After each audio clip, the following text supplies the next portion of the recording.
Audio Jungle.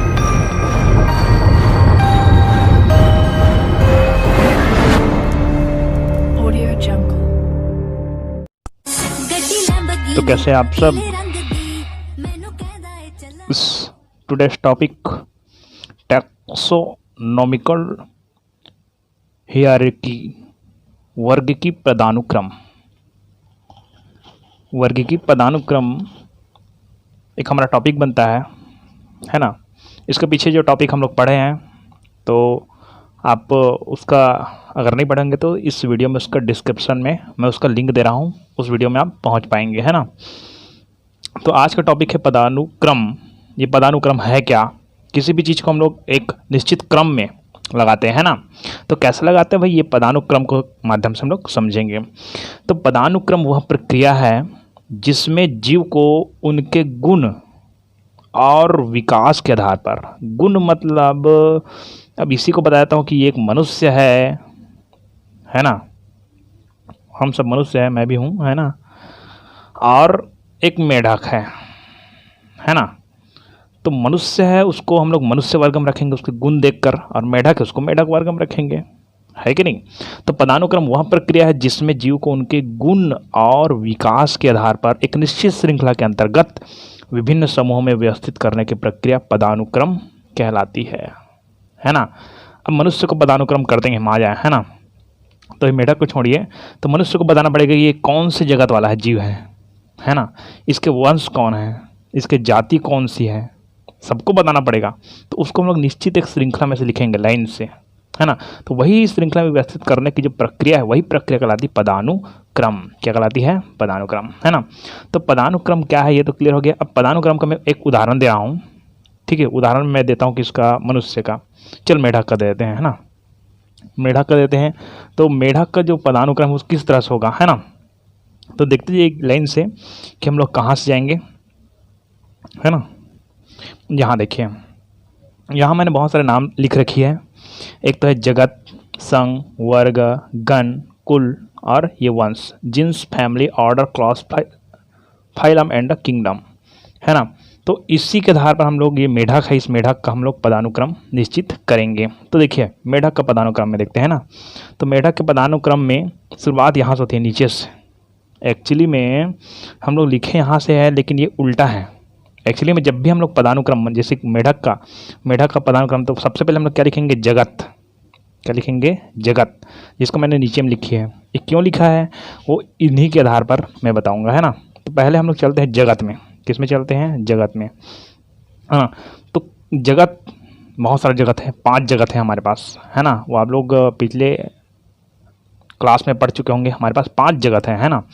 तो जगत का नाम बताना होगा तो आप संपर्क कर सकते हैं, है ना। चलिए यही बताता हूँ। एक तो है मोनेरा, प्रोटिस्टा, फंजाई, प्लांटी और एनिमिलिया। इतना सारा जगत है ना। तो इस मेढक को हमको कोई ना कोई जगत में पदानुक्रम प्रक्रिया के फलस्वरूप रखना है। तो मेढक का जगत देखते हैं। तो मेढक का जगत देखते हैं हम लोग। तो मेढक को हम लोग जानते हैं जंतु है। तो जंतु क्या बोलते हैं? एनिमिलिया। तो ये पहला पदानुक्रम का प्रक्रिया शुरू हो गई है कि मेढक का उदाहरण बता रहा हूँ ना मैं। पदानुक्रम परिभाषा दिया, उसको उदाहरण बता रहा हूँ मैं। उदाहरण में कौन? मेढक को ले ले, है ना। मेढक का वैज्ञानिक नाम क्या है? राना टिग्रिना। क्या नाम इसका है? राना टिग्रिना, है ना। चलिए, तो मेढक का पदानुक्रम कैसे करते हैं? जगत, कौन सी जगत में रखते हैं? एनिमिलिया। किस में रखते हैं? एनिमिलिया, ठीक है। दूसरा हम चलते हैं फाइलम। फाइलम में चलते हैं संघ। तो इसका संघ का नाम है कॉर्डेटा। क्या नाम है? कॉर्डेटा। देखिए हर नाम नया मिलेगा आपको, है ना, और यही चीज़ आपको समझना है। कॉर्डेटा, संघ। तो संघ, इतना सारा संघ है। कॉर्डेटा है, आर्थ्रोपोडा है, मोलस्का है ना। इतना सारे आपको क्या मिलेंगे? संघ। जगत तो 5 ही मिलेगा, वर्ग फिर बहुत सारे मिलेंगे, गण मिलेंगे। तो आपको भी यही नॉर्मल बेसिक चीज़ बताया जा रहा है। तो हम लोग मेढक में चलते हैं, एनिमिलिया में चलते हैं, ठीक है। ये हो गया, है ना। अब हम लोग चलते हैं वर्ग में कि कौन से वर्ग में रखा जाता है। तो उसको हम लोग रखते हैं एम्फीबिया में। किस में रखते हैं? एम्फीबिया। अब आपको बता दो वर्ग भी बहुत सारे होते हैं। एक तो होता है 4 होता है, एक तो होता है मैमल्स होता है, एविज होता है, एम्फीबिया होता है, रेप्टाइल होता है ना, ऐसे। तो ये एम्फीबिया, तो एम्फीबिया का मतलब क्या होता है जानते हो, जो कि ना जल और स्थल दोनों में रह सकते हैं, उसको हम लोग एम्फीबिया कहते हैं। ठीक है। कार्डेटा मतलब क्या समझते हो आप लोग, जिसमें जो हमारे पास जो मेन हड्डी है, रीढ़ की हड्डी, इस संघ जीव में पाया जाता है, उस संघ जिस जीव में पाया जाता है उसको कार्डेटा में रखा जाता है, जिसमें कार्डेटा ये पाया जाएगा, हड्डियाँ पाई जाएगी, रीढ़ की हड्डी पाई जाएगी उसको। ठीक है, एम्फीबिया, ये भी क्लियर हो गया। अब तीसरा चलते हैं हम लोग गन, किस में चलते हैं, गन। तो कौन से गन है, तो इसका नाम है एन्यूरा। क्या नाम इसका है, एन्यूरा। एन्यूरा गन में रखा जाता है किसको, मेढक को। अब आता है कुल, फैमिली। फैमिली तो वो है ना, उसका जो फैमिली है वो फैमिली में रखा जाता है हम लोग। फैमिली सिंपल सी नाम है उसका, रैनिडी। रैनिडी, रैनिडी। उसका आता है उसका वंश। तो वंश कौन है उसका, वंश उसका राणा। क्या नाम है, राणा। और लास्ट आता है, ये वंश हो गया ना, वंश के ऊपर यहाँ पर वो लिखा हूँ मैं जाति। इतना होता है 1 2 3 4 5 6 7, है ना। तो ये पहला नंबर का था जाति। इसका वंश क्या बताया मैंने, राणा, और जाति उसका है टिग्रीना। यहाँ पर लिख दिया हूँ मैंने, इसका जाति क्या है, टिग्रीना है। ठीक है, तो ये हो गया पूरा मेढक का क्या, पदानुक्रम की प्रक्रिया। ठीक है, हमको व्यवस्थित कर दिया हम लोग मेढक को यहाँ यहाँ रखना है करके, है ना। हालांकि मेढक नदी में रहता है, बात अलग है ना। तो हम लोग मेढक कहाँ रहेगा उसको पूरा वर्गीकरण कर दिए, है ना। अब हम लोग चलते हैं वर्ग की, जो संवर्ग है ना, वर्ग की हम लोग वही पढ़े थे पीछे में ना। तो अभी हम लोग जो पदानुक्रम पढ़े उसके अंतर्गत निम्नलिखित पॉइंट्स आती है। तो पहला नंबर आती है जाति, वंश, कुल, गण, वर्ग, संघ और जगत, है ना। तो सबका मैं एक एक लाइन में परिभाषा देते जा रहा हूँ, है ना, कि जाति किसे कहते हैं। तेली और निषाद वाला जाति नहीं भैया, है ना, समझे ना। तो ये जाति कुछ अलग है। तो जाति का इतना बड़ा परिभाषा दिया हूँ मैं कि जाति वे सब जंतु या पादप जिनकी उत्पत्ति एक ही किस्म के जनक से होती है, आपस में एक ही जाति के सदस्य होते हैं। मतलब क्या जाता है कि जितने भी जीव है, जितने भी जीव नहीं, कोई भी जीव है, जैसे कि मनुष्य है, मनुष्य का जो बच्चा होता है वो मनुष्य होता है, मनुष्य होता है, मनुष्य होता है, मनुष्य होता है। ठीक है, मतलब वो सभी जने किसके अंतर्गत आएगा, एक जाति के अंदर, मनुष्य जाति के अंतर्गत आएगा, है ना। तो ये बहुत लंबा परिभाषा है, इससे मैं छोटा परिभाषा बता रहा हूँ जाति का। किसका, जाति का, क्योंकि मैं लिखूंगा नहीं किसी का परिभाषा, आपको सुनना है ध्यान से, है ना। जाति का परिभाषा बताता हूँ कि आकार की समानता वाले प्राणियों के समूह, है ना, आकार की समानता वाले, आकार की समानता वाले, है ना, आकार की समानता वाले प्राणियों के समूह, हाँ, को जाति कहते हैं। क्या कहते हैं, जाति कहते हैं। ये परिभाषा क्लियर हो गया। ठीक है, आकार की समानता वाले जातियों, आकार की समानता वाले प्राणियों के समूह को क्या कहते हैं, जाति। ये हो गया जाति की परिभाषा। ठीक, दूसरा हम लोग चलते हैं वंश में। किस में चलते हैं, वंश। अगर आपको जाति की परिभाषा याद हो गया तो वंश की एकदम कोई दिक्कत नहीं है। कैसे देखिए वंश क्या है ना, समान तरह के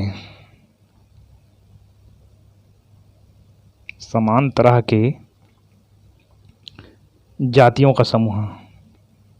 ठीक है, जाति बताएं हम लोग, तो वंश कैसे बताएंगे, समान तरह के जातियों के समूह को वंश कहते हैं।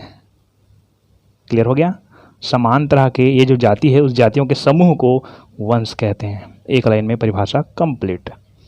आगे आता है कुल, है ना। लड़के कुल को रोशन करते हैं बोलते हैं, लेकिन आजकल लड़कियां भी कर देती है ना। तो कुल क्या है, तो कुल के लिए आपको याद रखना है वंश को, है ना। तो क्या लिखेंगे कि घनिष्ठ रूप से संबंधित वंश कुल। ठीक है, कुल घनिष्ठ रूप से संबंधित वंश का समूह है। किसका समूह है, वंश का है। कौन, कुल, है ना। तो क्या बोलेंगे हम लोग कि घनिष्ठ रूप से संबंधित, घनिष्ठ रूप से संबंधित वंशों का समूह कुल कहलाता है। क्या कहलाता है, कुल कहलाता है। क्लियर? आ गया था गण, क्या आता है? गण। गण के लिए आपको कुल याद रखना है ना। तो घनिष्ठ रूप या घनिष्ठ समानता दर्शाने वाले कुल के समूह को, घनिष्ठ समानता दर्शाने वाले कुल के समूह को गण कहते हैं। वर्ग को याद रखना है तो गण को फिर याद रखो। घनिष्ठ समानता वाले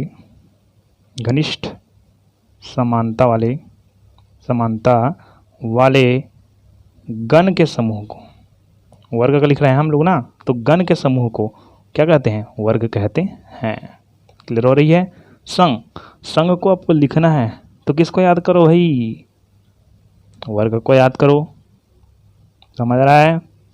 तो क्या लिखोगे कि घनिष्ठ समानता वाले वर्ग के समूह को संघ कहते हैं। सबसे सरल टॉपिक है ये। जगत, अब जगत को हम लोग इसमें नहीं लिखेंगे, ये सब इसी के ऊपर निर्भर था। कुल है वंश के ऊपर, गण है कुल के ऊपर, वर्ग गण के ऊपर, संघ है वर्ग। ये जाति को हम लोग एक्स्ट्रा लिखेंगे, है ना। तो यहाँ वर्गीकरण में प्रयुक्त होने वाली संवर्गों में सबसे उच्च संवर्ग होता है। ठीक है, यहाँ क्या बोलेंगे? जीवों के वर्गीकरण में प्रयुक्त होने वाली संसर्गों में सबसे उच्च क्या होता है? संवर्ग, सबसे बड़ा संवर्ग होता है ना। ओके, इसको हम लोग बोलेंगे जगत। क्या बोलेंगे? जगत। तो यहाँ तक तो क्लियर हो गया आपको, है ना। और आप लोग तो जानते हो ज़्यादा चेहरे में सिकंज नहीं आना चाहिए, है ना। वैसे आप अभी बहुत सारे वीडियो देखेंगे मेरे, तो बहुत सारे वीडियो में बीच बीच में इंटरटेनमेंट होती रहती है, लेकिन ये फर्स्ट वीडियो कारण कोई इंटरटेनमेंट नहीं, ओनली टीचिंग। ठीक है। सो हार्बेरियम क्या है? तो हमारा जो अगला टॉपिक का नाम है हार्बेरियम। हार्बेरियम क्या है? तो हार्बेरियम को बता दूं, एक हम लोग कॉपी लेते हैं, उस कॉपी में ना किसी भी पौधे के पत्तियां हैं, शाखा है, फूल, इसको तोड़कर चिपका कर रखते हैं, बस वही हार्बेरियम है। तो ऐसे नहीं लिख देना है ना, आपको समझाने के लिए बता रहा हूँ। अब हम उसको परिभाषा लिखते हैं हार्बेरियम का। तो हार्बेरियम पौधे का वह संग्रहित स्वरूप है। संग्रहित करके रखा जाता है किसको? पौधे को। कौन सा पौधा? कच्चा पौधा का रखते हैं, लेकिन वो धीरे धीरे क्या हो जाती है? सूख जाती है ना। तो हार्बेरियम पौधे का वह समूह है। तो एक्चुअली हम लोग जब रखते हैं तो सूखा कच्चा रहता है ना, लेकिन उसको ना पूरा सुखा कर रखा जाता है, पूरा सूखेगा ना तभी से उसका हार्बेरियम बनाया जाता है। तो हार्बेरियम पौधे का वह संग्रहित स्वरूप है जिसमें पौधे को सुखाकर, दबाकर, कागज के शीट पर आरोपित कर। अब ये कागज़ का जो शीट है उसमें क्या करेंगे? संग्रहित करेंगे। तो कैसे करेंगे? पौधे को सुखाकर, पहले सुखाएंगे, सुखाकर दबाकर उसको पुस्तक में दबा देंगे, दबाकर कागज़ की जो शीट है, कागज़ शीट है उसके ऊपर आरोपित कर, आरोपित मतलब इसमें ऐसे रख देते हैं हम लोग। ठीक है। तो हार्बेरियम पौधे का वह संग्रहित स्वरूप है जिसमें पौधे को सुखाकर, दबाकर, कागज़ की शीटों पर अध्यारोपित कर, रोपित मतलब उसमें डालना है, ऊपर ऐसे लगाना है, तो अध्यारोपित कर अंतर्राष्ट्रीय स्तर पर मान्य किसी प्रणाली के अनुसार। मतलब क्या होता है कि जितने भी पौधे हैं, जंतु हैं, उन सबको नाम निर्धारण के लिए एक अंतर्राष्ट्रीय स्तर पर एक प्रणाली होती है। क्या होती है? प्रणाली मतलब जैसे कि अमेरिका है ना, अमेरिका में माना जाए हार्बेरियम से संबंधित कोई भी प्रणाली बनाया गया, कोई भी क्या बनाया गया? प्रणाली, तो उसी प्रणाली के अंतर्गत हमको उसको रखना है। जैसे कि एग्जाम्पल के लिए बता देता हूँ, ऐसा कुछ होता नहीं है लेकिन मैं एग्जाम्पल बताता हूँ।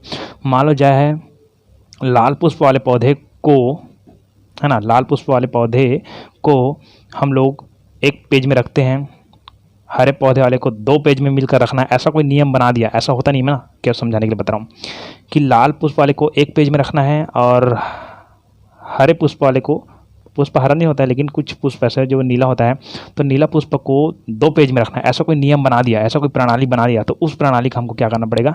पालन करना पड़ेगा। इसी तरह इसी को बोला जा रहा है कि हार्बेरियम पौधे का वह संग्रहित स्वरूप है जिसमें पौधे को सुखाकर, दबाकर, कागज की शीटों पर अध्यारोपित कर अंतर्राष्ट्रीय स्तर पर मान्य किसी प्रणाली के अनुसार वर्गीकृत करके, अब वर्गीकृत कर दिया और वर्गीकृत करके भविष्य के संदर्भ, भविष्य का संदर्भ मतलब भविष्य के संदर्भ का मतलब क्या होता है कि भविष्य में उसको हम लोग क्या कर सकें और पढ़ सकें, देख सकें। आज के डेट में आपके यहाँ मान लो जाए धान का पौधा है, धान का पौधा है, और कल के डेट में उसकी धान का पौधा हमेशा रहेगा क्या? अगले साल वो कट जाएगा धान का पौधा, तो उस समय हमको धान का पौधा नहीं मिलेगा, तो हमको कहाँ से मिलेगा? हमको हार्बेरियम फाइल को देखेंगे तो वहाँ पर धान का पौधा क्या रहेगा? चिपका रहेगा, चिपकाए रहेंगे तो जी, ठीक है। तो भविष्य के संदर्भ में उसको हम लोग क्या कर सकते हैं? अध्ययन कर सकते हैं, यही बात है। तो हार्बेरियम पौधे का वह संग्रहित स्वरूप है जिसमें पौधे को सुखाकर, दबाकर, कागज की शीटों पर अध्यारोपित कर, अंतर्राष्ट्रीय स्तर पर मान्य किसी प्रणाली के अनुसार वर्गीकृत करके भविष्य के संदर्भ एवं अध्ययन हेतु रखे गए होते हैं, वो कहलाता है हार्बेरियम। अब आपको क्या रखना है? सुखाकर, दबाकर, कागज, ये 3 याद रखना है।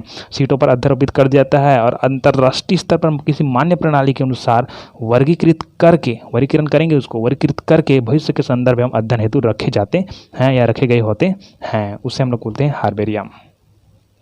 ठीक है, लास्ट में मुझसे कहते हैं हार्बेरियम नहीं लिखना है, शुरू में हार्बेरियम लिख चुके हैं हम लोग, ठीक है। अब हार्बेरियम का उपयोग, क्या क्या उपयोग है भाई? सब्जी बनाते हैं क्या इसका? नहीं बनाते ना। चलिए, तो हार्बेरियम का क्या क्या उपयोग है? एक आध दो उपयोग बताऊंगा, ज़्यादा नहीं। कि हार्बेरियम है वो वर्गीकी के अध्ययन में लगे। किसके अध्ययन में लगे? वर्गीकी के अध्ययन, वर्गीकी में परिभाषा दे चुका हूँ। वर्गीकी के अध्ययन में जो लगे हुए मनुष्य है ना, व्यक्ति ना, उसको सूचना प्रदान करने का एक केंद्र है। कौन? हार्बेरियम। पहला उपयोग रिपीट करके सुन लीजिए। दूसरा यह है कि इस स्थान पर विभिन्न स्थानों की परिस्थितिकी ज्ञात की जा सकती है। विभिन्न स्थानों की क्या ज्ञात कहते हैं? परिस्थितिकी ज्ञात की जा सकती है। मतलब कौन से जगह में कौन सा पौधा उगता है, किस स्थिति में उगता है, उसका जानकारी हमको किससे मिल जाएगा? हार्बेरियम से मिल जाएगा। ठीक है, हार्बेरियम बनाने के लिए क्या करना पड़ता है पता है आपको? पहले आपको क्रम संख्या लिखना पड़ेगा, पहला क्रम में कौन सा पौधा है। जैसे कि टमाटर का पौधा पहला क्रम में है, ठीक है, तो उसका टमाटर का पौधा का नाम लिखना पड़ेगा, वैज्ञानिक नाम। तो इसका वैज्ञानिक नाम क्या होता है? टमाटर के पौधे का लाइकोपर्सिकम एस्कुलेंटम। ठीक है, उसी तरह से ऐसे लाइन से उसको जब बनाना पड़ता है। वनस्पति का नाम कहाँ प्राप्त हुआ, किस जगह से प्राप्त, ऐसे सबको पता है। ये हार्बेरियम फाइल बना। अब हम लोग हार्बेरियम फाइल जब बनाएंगे तब आपको मैं रूबरू करा दूंगा, ठीक है। So our topic is gone and next topic, botanical garden, वनस्पतिक उद्यान, है ना। तो वनस्पति उद्यान पौधे के वे संग्रहित स्थल होते हैं, है ना। देखिए, बहुत ही लंबा वीडियो बनता है मेरा, तो आप एक दिन में आधा वीडियो देखें, कोई दिक्कत नहीं है, दूसरे दिन फिर आधा वीडियो देख लीजिएगा, कोई बड़ी बात नहीं है ना। तो वनस्पति उद्यान पौधे के वे संग्रहित स्थल होते हैं। वनस्पति उद्यान पौधे के वे संग्रहित स्थल होते हैं। किसके स्थल होते हैं? पौधे के। संग्रहित मतलब एकत्र करना। तो वनस्पतिक उद्यान पौधे के संग्रहित स्थल होते हैं जहां पौधे को अपने पारिस्थितिक तंत्र से निकालकर, जैसे कि एक आलू का पेड़ है, वो आपके खेतों में लगा हुआ है। कहाँ लगा हुआ है? खेतों में लगा हुआ है ना। चलो, आलू का पेड़ खेतों में लगा हुआ है। अब मान लो जाए अपने को क्या करना है? संरक्षित करना है।